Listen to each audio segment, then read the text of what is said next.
Hello everyone, क्या हाल चाल आप लोगों के।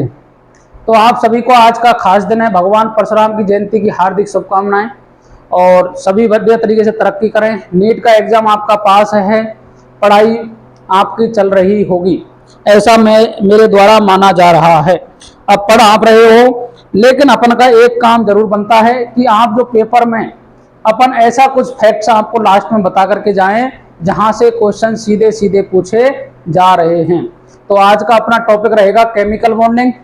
मैं कंप्लीट कर चुका हूं, फिजिकल केमिस्ट्री को कंप्लीट कर दिया है, उसके बाद में पीरियोडिक टेबल को कंप्लीट कर दिया है और आज नंबर है केमिकल बॉन्डिंग का। तो देखो बच्चों, 15 से 20 मिनट की क्लास रहेगी। अगर एक भी बच्चा नीट का एग्जाम वाला इन वीडियो को देख रहा होगा और क्वेश्चन मिल जाएगा तो उसके लिए बहुत ही बेनिफिशियल रहने वाला है। ऐसा नहीं है कि व्यूज के चक्कर में अपन गलत जगह पे पहुंच जाएं। अपन का एक ही टारगेट है, जो भी बच्चा अगर वीडियो को देख रहा है और क्वेश्चन उसको मिल जाता है तो उसके लिए बहुत ही सौभाग्य की बात रहने वाली है। आगे बात समझ में। तो आज का जो टॉपिक रहेगा वो रहने वाला है केमिकल बॉन्डिंग। और केमिकल बॉन्डिंग मिनिमम एक क्वेश्चन और मैक्सिमम 2 क्वेश्चन होल्ड करता है। मिनिमम तो कितना क्वेश्चन, मिनिमम आएगा एक क्वेश्चन और मैक्सिमम आ सकते हैं 2 क्वेश्चन। आगे जी बात समझ में। तो 8 मार्क्स का ये चैप्टर है जिसमें इसको अपन को आज 20 मिनट्स में कंप्लीट करना है। क्या क्या आ सकता है। तो सबसे पहले आता है बात बॉन्ड की। केमिकल बॉन्डिंग चैप्टर का नाम है बॉन्डिंग। तो सबसे पहले समझ में आना चाहिए बॉन्ड क्या होता है, क्योंकि बॉन्ड ऐसा इस संसार में कोई भी व्यक्ति नहीं है जिसके मध्य में बॉन्ड नहीं है। अर्थात बॉन्ड के लिए क्या आवश्यक है। तो सबसे पहले आप समझिएगा कि जैसे आपका और मेरा जो रिलेशन है वो एक तरीके का बॉन्ड है। माता पिता के साथ में अपना जो भी रिलेशन है वो भी एक बॉन्ड है। भाई और बहन के मध्य में जो रिलेशन है वो भी एक तरीका का बॉन्ड है। और आप दूसरा जो समझ रहे हो वो भी एक प्रकार का ही क्या है, बॉन्ड है। तो बॉन्ड बनता क्यों है, क्योंकि बॉन्ड बनाना क्यों चाह रहे हैं, ऐसी क्या जरूरत पड़ रही है जो बॉन्ड चाहिए अपने को। तो सब चीज आप जानते हो कि बॉन्ड बनाने का एक ही मतलब है, स्टेबिलिटी प्राप्त करना। इस तरीके से अपन जो भी एटम्स हैं या मॉलिक्यूल्स हैं वो आपस में जुड़ेंगे तो अपनी स्टेबिलिटी को इंक्रीज करने के लिए बॉन्ड का फॉर्मेशन कर रहे हैं। आगे बात समझ में। और जो आप सोच रहे हो वो भी बॉन्ड बना रहे हैं और बॉन्ड के कारण उनको किसी ना किसी को, एक को तो फायदा होने वाला है और एक को नुकसान होने वाला है। अब फायदा और नुकसान को नहीं देखा जाता है जब बॉन्ड बनाया जाता है। आगे बात समझ में। क्योंकि कुछ चीजों का तो आपको क्या करना पड़ेगा, त्याग करना पड़ेगा। तो जिस प्रकार से कोई भी बॉन्ड का मतलब है किसी चीज को आपस में जोड़ना। आपस में जोड़ने का एक ही कारण है कि बॉन्ड के मध्य में अट्रैक्शन फोर्स का होना बहुत जरूरी है। अब अट्रैक्शन के लिए क्या चाहिए बताओ। अट्रैक्शन के लिए अलग अलग तरीके की कंडीशंस आती हैं। तो सबसे पहले समझेंगे बॉन्ड क्या होता है। तो बॉन्ड क्या होता है बताओ। तो बॉन्ड बोलते हैं जब अट्रैक्शन फोर्स के जरिए, अट्रैक्शन फोर्स के जरिए कोई भी एटम हो या मॉलिक्यूल हो वो आपस में जुड़े रहें, उसे ही क्या कहते हैं अपन, बॉन्ड कहते हैं। आगे बात समझ में। क्या कहते हैं जी, बॉन्ड कहते हैं। अब देखो बॉन्ड का अलग अलग नेचर है। जीवन में बॉन्ड अलग अलग तरीके के होते हैं, लेकिन अपन बात करेंगे केमिकल बॉन्डिंग में। तो केमिकल बॉन्डिंग में आपको बॉन्ड अलग अलग प्रकार के मिलेंगे। या तो देखो एटम से एटम जुड़ रहा है। क्या कह रहा हूं मैं, यदि एटम से एटम जुड़े, एटम से एटम जुड़ेगा तो अलग तरीके के बॉन्ड बनते हैं। और यदि मॉलिक्यूल से मॉलिक्यूल अटैच होगा तो फिर अलग तरीके के बॉन्ड पाए जाते हैं। आगे बात समझ में। अब देखो जब एटम से एटम जुड़ेगा तो आप जानते हैं, जब पीरियोडिक टेबल आप पढ़ चुके हो तो वहां अपन बात करते हैं मेटल। इसकी बात करते हैं जी, मेटल की बात करते हैं, नॉन मेटल की बात करते हैं। बोलो, यदि बॉन्ड आपको मिल रहा है मेटल और मेटल के मध्य में, किस किस के मध्य में मिल रहा है, मेटल और मेटल के मध्य में यदि बॉन्ड मिल रहा है तो उसे बोलते हैं अपन मेटेलिक बॉन्ड। क्या कहते हैं जी, मेटेलिक बॉन्ड। समझिएगा, देखो यदि नॉन मेटल मिल जाए और नॉन मेटल मिलेगा,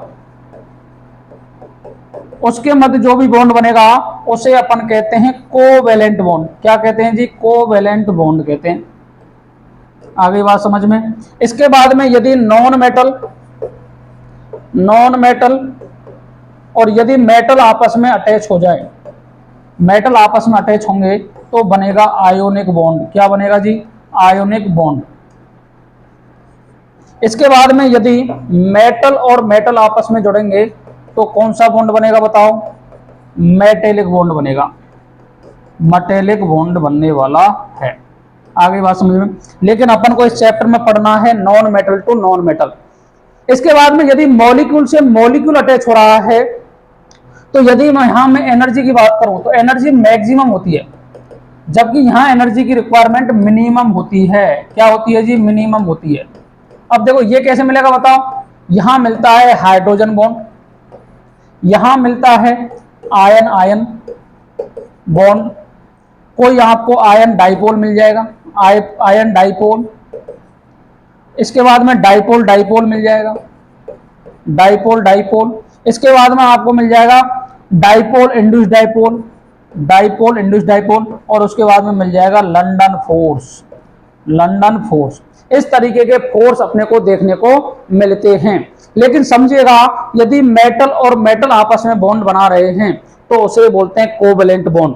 कोवेलेंट बॉन्ड हमेशा ही शेयरिंग से बनता है। यदि आप क्या कहेंगे शेयरिंग का मतलब कि देखो यदि ऐसा कहा जाए कि एक इलेक्ट्रॉन जैसे ए और बी के मध्य में जो भी ये बॉन्ड बना हुआ है, यदि ये कोवेलेंट होने के लिए इसकी एक प्रायोरिटी है कि भैया एक इलेक्ट्रॉन आपको देना पड़ेगा, एक इलेक्ट्रॉन मैं दूंगा, और जब अपन अलग होंगे कभी तो ऐसा करेंगे एक इलेक्ट्रॉन तू अपना लेके चला जाना, एक मैं अपना लेके चला जाऊंगा।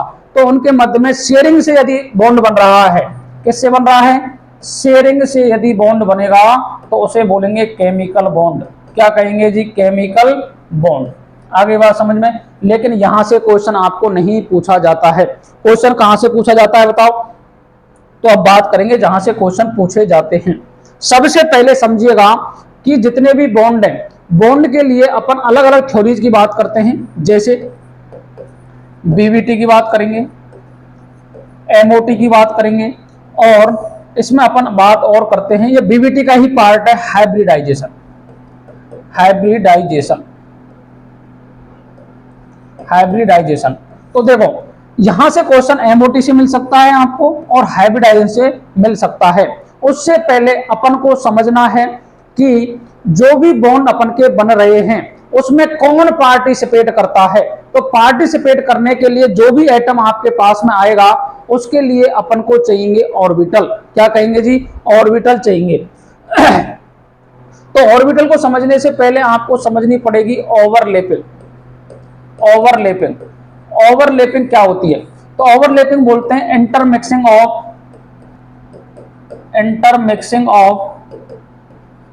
ऑर्बिटल।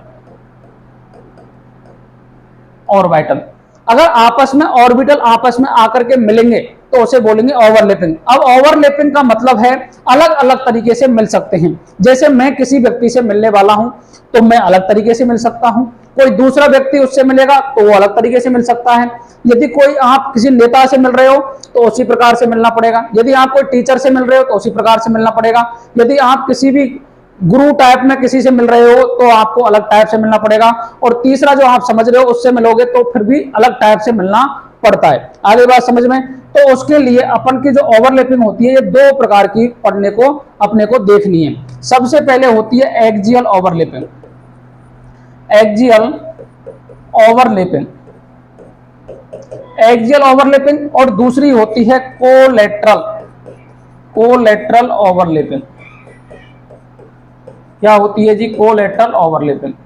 अब देखो एक्सियल ओवरलैपिंग का मतलब होता है कि जैसे ये इस तरीके से कोई भी बॉन्ड है तो एक अपन एक्सिस से मिलेंगे आकर के, इस तरीके से ये मिला और इधर से भी ऐसे मिला ये आकर के, उसे बोलेंगे एक्सियल ओवरलैपिंग। कोलेटरल का मतलब है कि जैसे कोलेटरल का मतलब है ऊपर की साइड और नीचे की साइड, ये कौन सा हो गया? Collateral overlapping. अब आपको याद पेपर में कहीं भी नहीं पूछा जाएगा क्या होती है, क्योंकि ये बातें करते हैं क्लास में, लेकिन अब तो आपने सब कुछ पढ़ रखा है तो आपको समझना है एक ही बात कि यदि S और S के मध्य में जो ओवरलैपिंग मिलेगी वो क्या मिलेगी? एक्सियल ओवरलैपिंग मिलेगी। PZ और PZ के मध्य में जो ओवरलैपिंग मिलेगी वो क्या मिलेगी? एक्सियल ओवरलैपिंग मिलेगी। और यदि एस और पीजेड आपस में ओवरलैप हो रहे हैं तो कौन सी मिलेगी, एक्सियल ओवरलैपिंग मिलने वाली है। लेकिन यहां कोलेटरल में कौन मिलेगा बताओ, पीएक्स पीएक्स मिल जाए या पीवाई पीवाई मिल जाए, तो वो क्या मिलेगी बताओ, कोलेटरल ओवरलैपिंग। आगे बात समझ में। अब देखो आप जानते हो एस कैसा होता है, गोलाकार होता है। एस कैसा होता है बताओ, एस होता है गोलाकार, जबकि पी क्या होता है, डंबल के शेप का, और डी क्या होता है, डबल डंबल शेप का। आगे बात समझ में, ये आप बनाना जानते हो। अब देखो ये क्या है, पी एक्स है, क्या बनाया मैंने, पी एक्स बनाया इंटरन्यूक्लियर एक्सिस के मत में। यदि मेरे को पी जेड बनाना है तो इस तरीके से बनाना पड़ेगा। अब ये ओवरलैप करते कैसे हैं उसको समझ लो एक मिनट में। जैसे मैंने कहा एस एस ओवरलैपिंग है, तो एस मिला और ये एस मिला, ये आपस में जाकर के क्या कर लिया इन्होंने, ओवरलैप कर लिया, तो ओवरलैपिंग हो गई है, ऐसे बोलेंगे एस एस ओवरलैपिंग। यदि मैंने कहा ये एस है जी और इस तरीके से आ गया पी, क्या आ गया पी, अब पी में भी कौन है, ये पी जेड है। अगर इनको देखोगे आप तो ये कैसे मिलेगा बताओ, ये एस आ गया और ये इस तरीके से, तो ये क्या हो गई, एस पी जेड ओवरलैपिंग हो गई। अगर मैं कहूं कि पीजेड होती है तो पीजेड इस तरीके से होगी, बोलो।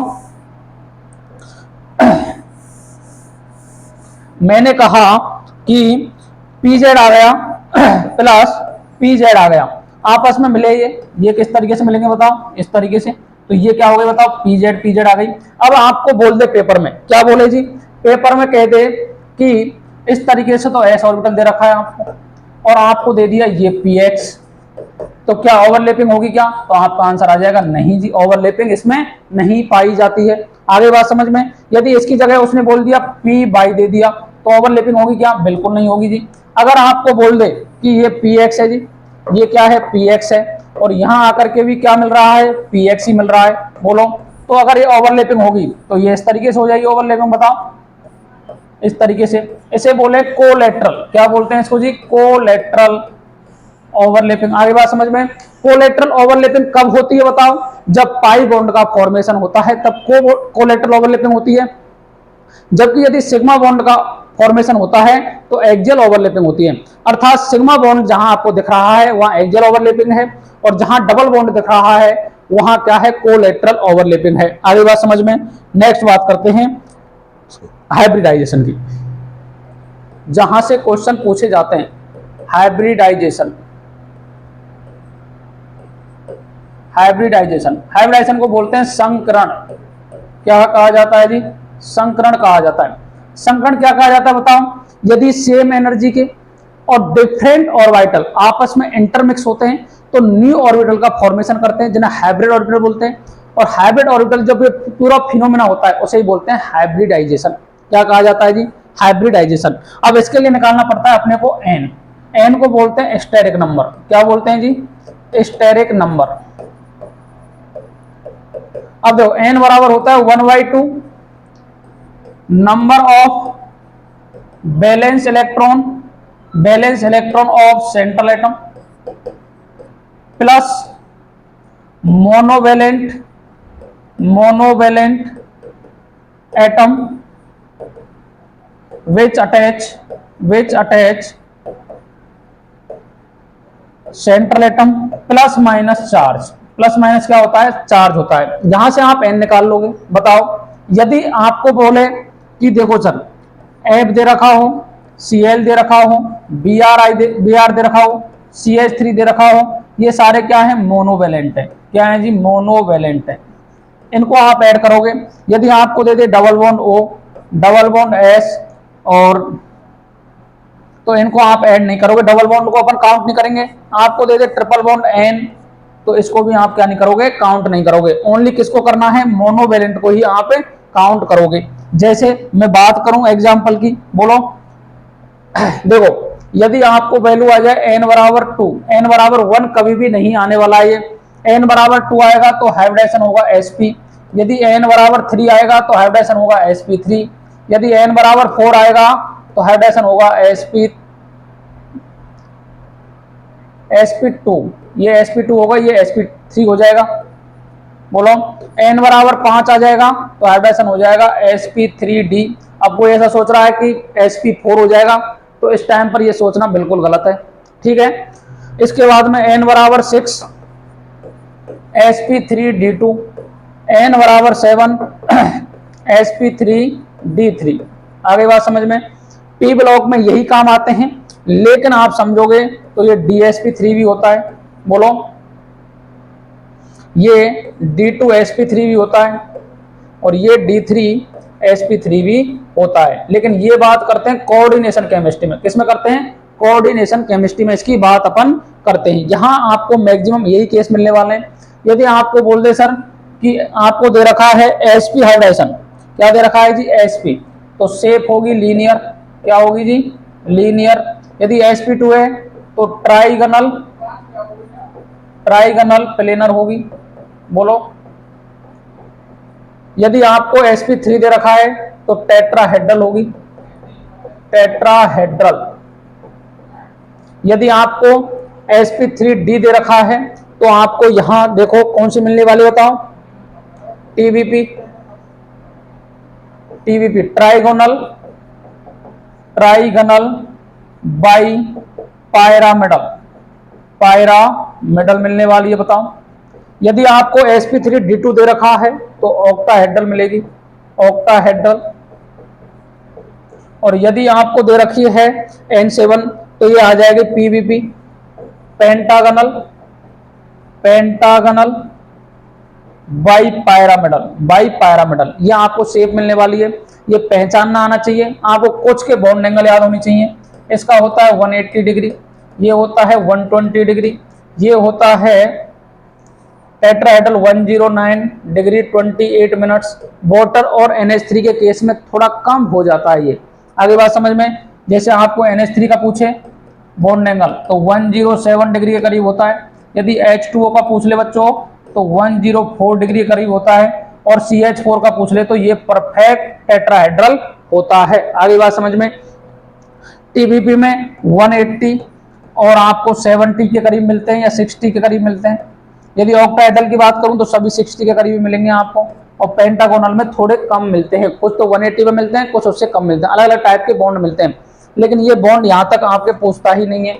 ये बॉन्ड पूछेगा तो आपको 3 के ही पूछने वाला है। आगे बात समझ में जी। अब देखो ये हाइब्रिडाइजेशन का क्या है, निचोड़ है। अब मैं कराता हूँ कुछ एग्जाम्पल। क्या कराता हूँ जी? कुछ एग्जाम्पल। जैसे मैंने ले लिया BeCl2, मैंने ले लिया BCl3, मैंने ले लिया CH4, मैंने ले लिया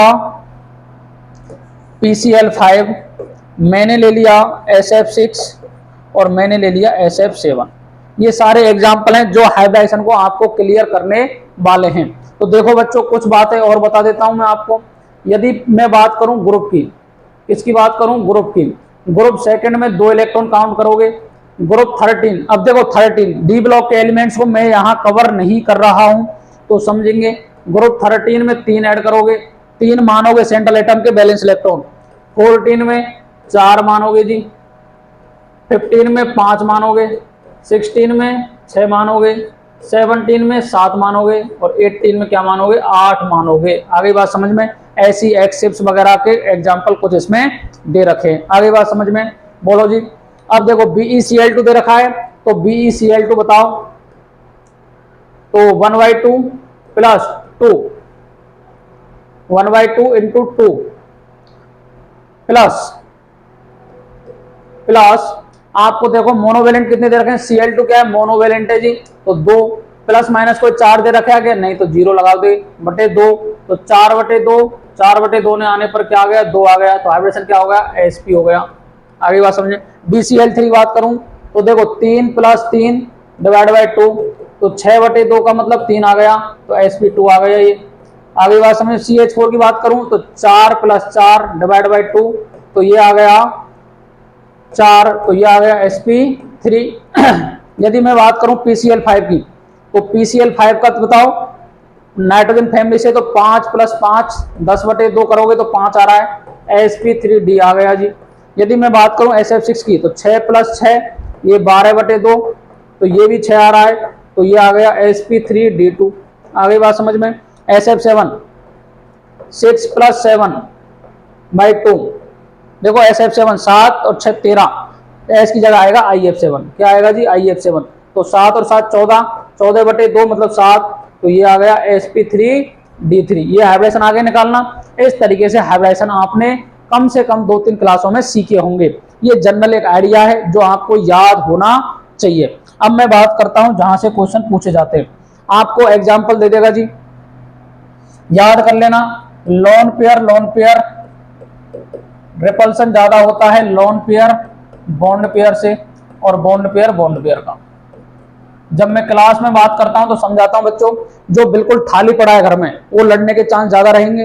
एक काम पे जा रहा है, एक घर पे पड़ा है, उसमें थोड़े लड़ने के चांस कम रहेंगे। और जो दोनों ही काम पर जा रहे हैं उनमें लड़ने के चांस बिल्कुल भी नहीं रहेंगे। अर्थात इसका एग्जाम्पल जो आपको पूछा जाता है हर बार, याद रख लेना, क्या है जी?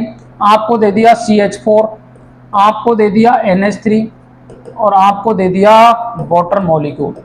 आ गई बात समझ में? अब देखो, सबसे पहले मैं बात करूंगा हाइब्रिडाइजेशन की। हाइब्रिडाइजेशन देखो, इसमें sp3 है, इसमें भी sp3 है, इसमें भी sp3 है। आ गई बात समझ में? 6 और 2 8/2 4, 5 और 3 8/2 4। आ गई बात समझ में? अब देखो, अगर मैं